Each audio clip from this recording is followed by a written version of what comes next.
Welcome to the channel, Infinite Exploit, where we learn and have fun. Let's get started and Brody, please don't forget to like, comment, and subscribe. Love you guys. Hey, in this video, we're going to talk about building a simple mobile app, Android mobile app, and we'll be using Kotlin and Java. So first thing you want to do is go to developer.android and go to the studio directory, and you can click here and you can download this version. And depending on the operating system that you have, it'll be different options available, okay? Alright, so once you have that already opened up on my end, we're going to go File, New, and we'll do a new project. I'm going to do empty activity. I'm going to name it, since it's going to just be like, you know how you say hello world in different programming languages? We're just going to make one that say hello, infinite. So we'll do hello app. Alright. Oh, that looks good. Finish. So those up here. Alright, so we have a lot of folders in our project. So some of the main ones we want to look at is this one. This is our resources. We're going to go to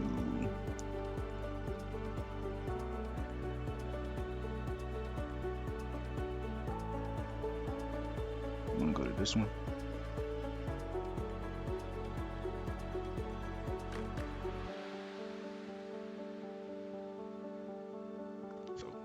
When you get here, let me walk you through a basic project structure of an Android application. So you'll have your first folder here. This is the app folder. And there you see the manifest, the Kotlin and Java, and the res folder and Gradle scripts, right? So this is the first one we're gonna open up. It's gonna include the manifest.xml file, okay? And basically what that is critical file in every Android app. It lets you know like what activities you have, what permissions you need, what theme to apply, etc. Here we have our main Kotlin code opening up right there. As you can see, we have our code that's written in Kotlin, right? And it'll be similar code here if you were to write it in Java as well. That's where our main activity is stored, and this is like the primary files that we'll work with. So it's like the app's entry point. And this is the logic behind the app, like it's navigating between screens and interacting with APIs. Now, next folder is the resources folder. So this is things like images, layout, streams, colors, and more. So from here, you can see that we have different values.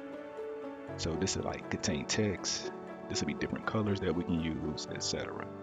And last but not least, I want to go over the Gradle script. Now, Gradle is the app's dependencies and build settings. We use it to compile the app and pull libraries.